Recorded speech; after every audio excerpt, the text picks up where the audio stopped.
Assalamualaikum warahmatullahi wabarakatuh. Selamat malam teman-teman. Kita akan berdiskusi tentang hambatan dalam bisnis internasional di masa krisis COVID-19. Apakah sudah siap semua? Waalaikumsalam warahmatullahi wabarakatuh. Siap, Mbak. Waalaikumsalam warahmatullahi wabarakatuh. Selamat malam, Mbak Firda. Insya Allah siap, Mbak. Ayo dimulai diskusinya. Waalaikumsalam warahmatullahi wabarakatuh. Siap, Fir. Mas Giri izin tidak mengikuti diskusi karena ada halangan. Bisa dimaklumi ya teman-teman. Oke, kita langsung ke pembahasan aja. Pandemi terus menyebar ke seluruh dunia termasuk pandemi di Indonesia.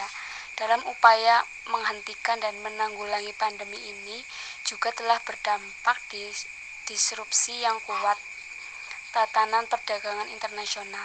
Selama masing-masing negara melakukannya adanya kebijakan lockdown di berbagai negara, salah satunya di Indonesia, mengakibatkan berujung pada pengurangan tenaga kerja. Nah, dampak kerjasama internasional dengan adanya kebijakan lockdown di berbagai negara, menurut kalian itu apa? Izin menjawab pertanyaan dari Mbak Firda. Dari kasus virus COVID-19 sangat berpengaruh juga terhadap perekonomian internasional. Banyak pelabuhan air dan udara yang ditutup karena kebijakan lockdown dari pemerintah. Padahal itu adalah jalur antar negara untuk melakukan kerjasama ekspor dan impor ataupun kerjasama lainnya, sehingga dengan sangat terpaksa kerjasama antar negara tersebut harus dihentikan atau diundur sementara waktu sampai waktu yang belum bisa ditentukan. Tentunya setelah keadaan mulai membaik, banyak pabrik-pabrik yang mengalami kerugian. Yang terparah adalah usaha traveling, terutama traveling ke luar negeri. Benar-benar sangat terpuruk sehingga banyak perusahaan yang memper-PHK karyawan-karyawannya karena sudah tidak sanggup membayar gaji mereka dan pengangguran pun semakin banyak. Kontribusi ekonomi Tiongkok terhadap ekonomi dunia mencapai sekitar 17% pada tahun 2019.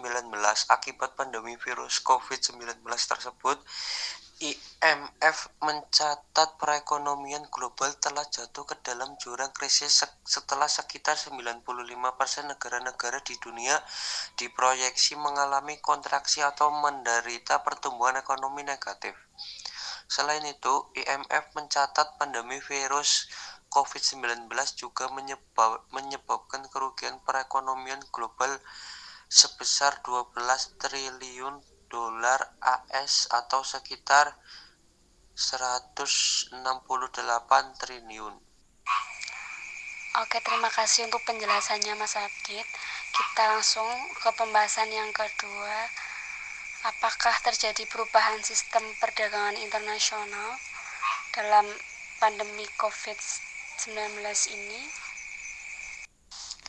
Baik, Mbak Firda, saya izin menjawab tentang perubahan sistem perdagangan internasional. Jadi, perubahan itu pasti terjadi. Bahkan sebelum pandemi COVID merebak, dunia sebetulnya sudah memasuki proses perubahan yang begitu masif dan cepat. Perubahan tersebut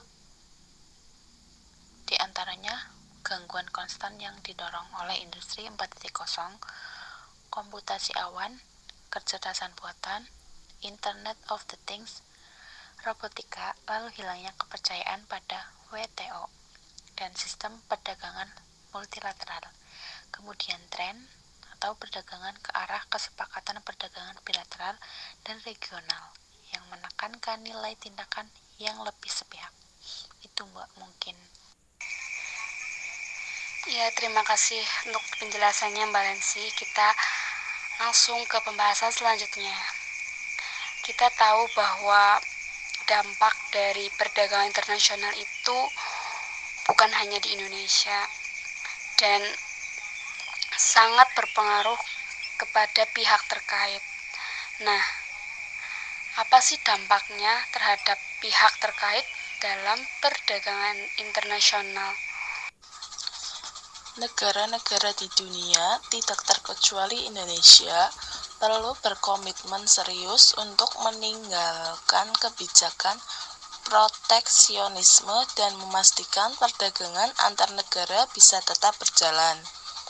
Hal ini sangat penting untuk memastikan ketersediaan barang-barang penting seperti komoditas pangan, obat-obatan, serta peralatan medis. Kebijakan proteksionisme mengganggu kelancaran rantai pasok dan menghambat ketersediaan pasokan di pasar yang akan berujung pada kelangkaan. Salah satu yang bisa dilakukan untuk meninggalkan kebijakan proteksionisme dan memastikan perdagangan tetap berjalan adalah dengan meminimalisir hambatan